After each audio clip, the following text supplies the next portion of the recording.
It's time for our daily dose of Cope, and we have Leo Leopard at the news anchor's desk for the Leopards News Network. Please stay through the end. We have some amazing stories for you today. Let's jump right into it. This woman posted, "I stand with ICE" back in June. I talked about her yesterday.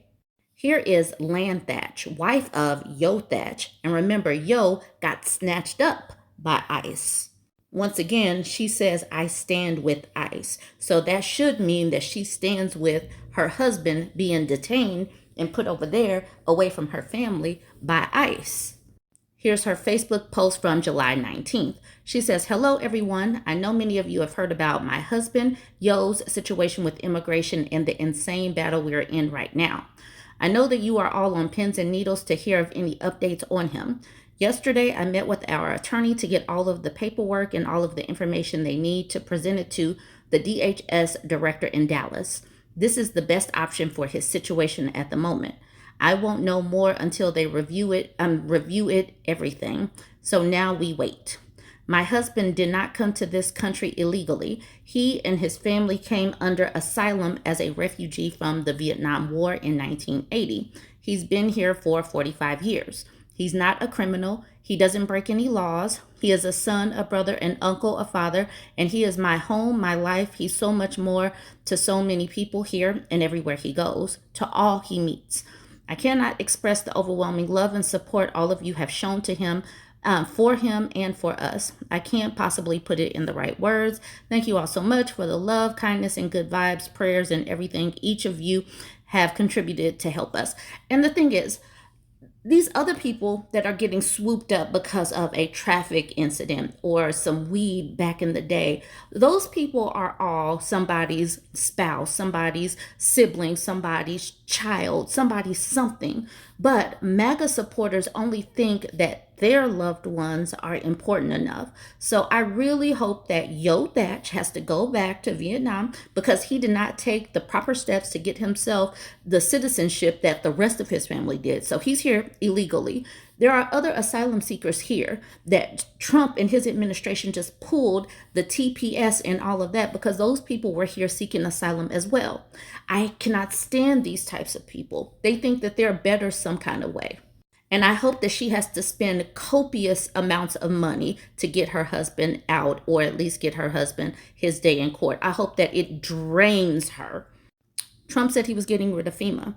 These people voted for him. These people that know that where they live are subject to floods or hurricanes or tornadoes or whatever. They know where they live, but they still voted for the person that said that he was getting rid of FEMA. So this is coming out of Texas because we all know what happened with the tragedy in Texas. So this quote says, "Not a damned penny. Texas flood survivors look for help." So they're looking for some of that, what, socialism or something? Texas state legislators will be in Kerrville on Thursday for a hearing on the 4th of July floods. They may get an earful. What happened in Texas is tragic. Talking about all this death is tragic. So I'm just putting this trigger warning out there that yes, this is a tragedy and so many people lost their lives. But this is the reason why I will continue to say politics is personal. The personal is political, and people better vote differently, because voting for someone who said, "I'm going to strip money away," that's definitely going to impact you people that voted for this. Now let's look at this article. As soon as the raging waters receded on the 4th of July in central Texas, Mike Richards led a group of volunteers to his property along the Guadalupe River to search for survivors. Instead, they found corpses, 10 of them, including a man that appeared to have bled to death as he waited for help. Mr. Richards, 67, has been waiting for help ever since, from federal, state, or local officials who could aid in the search, pitch in money for those who needed, or help clear land that he said still looks like a bomb went off.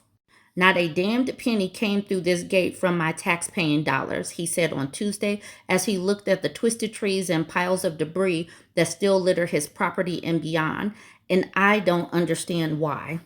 Mr. Richards is one of many residents planning to confront members of a Texas legislative committee on Thursday at a flood hearing in Kerr County, which suffered the brunt of the 136 known deaths in the Texas Hill County. Kerr County's 100 dead include at least 27 counselors and campers from devastated Camp Mystic, most of them from two cabins near the river. This man says, and I don't understand why. I don't understand why not a damn penny has come through. Why is this hard for these people to get it through their thick skull? Why there's no money coming through? Because we have a petulant child at the helm of our country that they voted in. They voted to make sure that their states, that their cities get decimated, especially if they're in these storm-prone places. Nana Chris says, what the hell happened to no tax on overtime? My $3,000 had $800 in taxes. What the hell? How do I pay my bills with the extra $800 out of it? Why did I work 140 hours the last 2 weeks trying to get ahead to make the same I made at my 3 jobs before? Please make it make sense. Here's Funny Girl responding to that. Because if you were smart, you would realize that it is a tax credit, which means your paycheck stays the same. And you can claim the credit when you file your taxes. Oh, and by the way, the tax credit is for a maximum of $12,500 for an individual and $25,000 for a couple. So if you made $3,000 in overtime, you're only going to be able to claim about 3 weeks of overtime on your taxes. Trump loves the uneducated people who keep believing his lies without actually doing any research. And she says the uneducated people, but I'll just say the dummies that voted for him thinking that he was really going to give a damn about these wage earners that are working for tips and overtime. They don't give a damn about you, Nana Chris. Hanger Bay says, the find out phase has entered the chat. And I so love it when they get hit with these types of realizations. But they're still probably going to find a way to attribute it to Biden or Obama because they are dumb. My Little Robin says, doesn't it start in October? And then Hanger Bay says, it depends on what it is. The massive tax cuts for millionaires were implemented almost immediately. The withholding and reporting of overtime piece will be implemented next tax year and expire in 2028. The cuts to Medicare and other significant impacts to the lower third of the population will occur after the midterms as to not jeopardize the Republican seats. And that's the reason why I will keep banging my drum. And this is the reason why I will continue to say that these people need to feel the impacts of their votes for 2 to 3, but now I've changed it to 3 to 7 years. They need to feel it for 3 to 7 years so that they can really think long and hard about what they are going to do for the midterms. I want to remind us all that Ford, Stellantis, which is formerly Chrysler, and GM all gave $1 million to Trump's inauguration. I'm just highlighting that. So this person posted this screenshot from back in December saying, Trump is good for the economy. Just a reminder, Ford donates $1 million and fleet of vehicles to Trump's inauguration. That's Ford. We've already talked about Stellantis, and I'm sure that GM is going to be coming in soon with how much they are losing because of these tariffs. But let's see what's going on with Ford right now. And this is being reported on multiple outlets, but it says Ford shares slide as automaker takes $800 million hit from tariffs, cuts profit forecast. And that's from the tariffs. And think about all the people that are not going to be able to buy cars simply because life is too expensive. People are going to be holding on to their cars for longer and longer simply because everything is going up. And so if they can put off purchasing a car or any other big ticket items, that is going to happen. Our economy, our GDP is going to be contracting. Y'all know how the GOP loves the kids and they're trying to protect the kids and protect girls. Well, they seem to be embroiled in so many X scandals. MAGA man who voted for GOP to fight child trafficking now faces child porn charges. He voted for the GOP for my children and grandchildren, and this isn't even his first time he has been investigated for child porn. A MAGA supporter from Wisconsin who claimed that he voted Republican in the 2024 election to fight child X trafficking has been arrested and is facing 10 counts of possession of child porn. I'm voting to fight against human and child trafficking, said Scott Susak, 56, of Sturgeon Bay. That's what he posted on his Facebook a month before the 2024 elections. This just goes right along with the Republican MO. A few months ago, I was peeking into the gay conservative subreddit. Just like I like to watch men's subreddit, I like to see what people are thinking. Well, I came across this rant. This person says, just want to rant. What a strange and chaotic political world we live in. One side champions common sense, refuses to let sexuality define everything, and builds its values on a strong moral foundation, one that evolves through reason, experience, and self reflection. The other side seems consumed by identity politics and driven by emotional reactions to every issue that arises. They view the world through an oversimplified lens. When things don't go their way, they lash out, yelling, doxing, dehumanizing. And when they lose, they act shocked, never considering that the fault might lie with themselves. Of course not. In their minds, they're morally superior. Everyone else is a conspiracy theorist while they continue forming opinions from TikTok clips and YouTube influencers, trapped in a feedback loop of cognitive dissonance. That ideological bubble is toxic. It clouds judgment, distorts reality, and leads people to interpret even a mild disagreement as a personal attack. And those who come here pretending to want honest debate only to unravel when faced with a different viewpoint, resorting to name calling, arrogance, and virtue signaling, I sincerely hope you don't choose to grow old alone, bitter, and drowning in the hole of self pity and perpetual victimhood. The perfect world the perfect world and false sense of equality you chase do not exist. And as long as you cling to those extremes, you will forever be searching for meaning in radical ideas that offer none.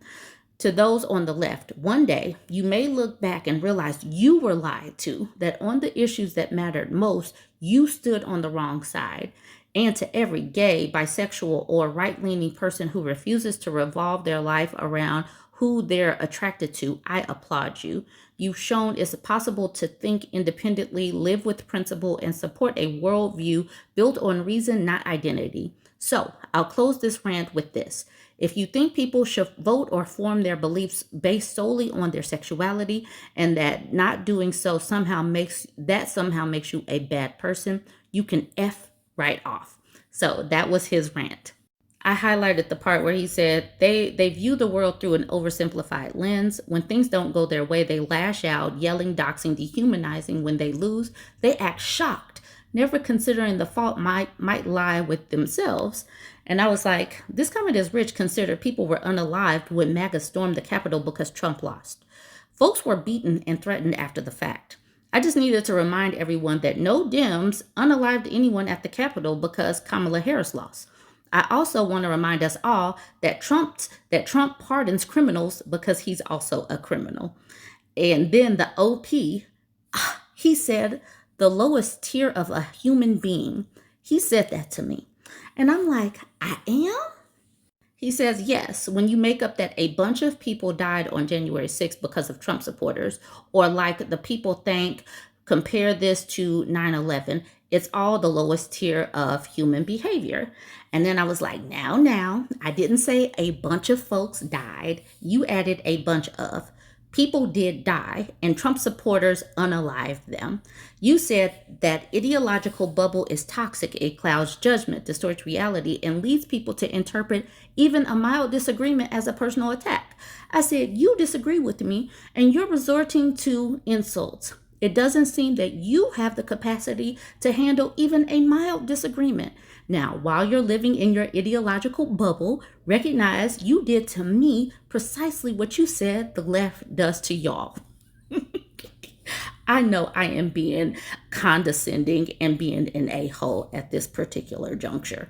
I said January 6th happened. There's no disputing that. No Dems unalive people when KH lost. Me bringing up facts triggered you. Now you need to sit with why you felt compelled to insult me. I'm like, sit with that. Why are you triggered? I didn't say anything wrong, but this person was triggered. His response: Democrats set Teslas on fire. keying people's cars. Stores were set on fire during BLM. Millions of damage on government buildings. Stop BSing like all this didn't happen. Trump supporters didn't unalive anyone on January 6th. You have zero evidence of this. This is why you are a low-tier human. You are making up the craziest BS imaginable. And I'm like, see now, you have selective recall of facts. And this is why you may have a hard time talking to people. The failed insurrectionists did unalive people. And yes, Teslas were harmed. Teslas were not harmed as a result of KH losing. This is another way to distort reality. Anywho, you're obviously triggered. I'll just let you know what I read somewhere. That ideological bubble is toxic. It clouds judgment, distorts reality, and leads people to interpret even mild disagreement as a personal attack. Disagreeing on things doesn't mean you need to attack. You may want to reflect on if you're really capable of talking to people outside of your own ideological bubble. I went in, I triggered that dude, and I left. I said toodles. I was also looking throughout the comment section. He was really triggered at anyone that had the nerve to push back on his little rant, because he thinks that the left has an oversimplified viewpoint and worldview and everything. And somebody will just be like, release the Epstein files, and then he'll attack. These people are not rooted in reality. They think only the left is in a cult. They really think that it's the left that can't get out of their echo chamber. But this man was triggered immediately and immediately resorted to insults. I thought it was funny, but it's very typical. All right, y'all, let me know what you think about all this. Join the conversation, like, comment, and share. These motherfuckers are gonna make me back again. I'm done with stressing. Get my Smith and Wesson on, God.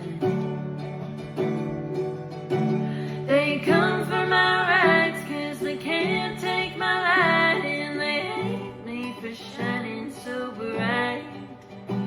They come with their anger, but darling, they ain't never met mine. They're so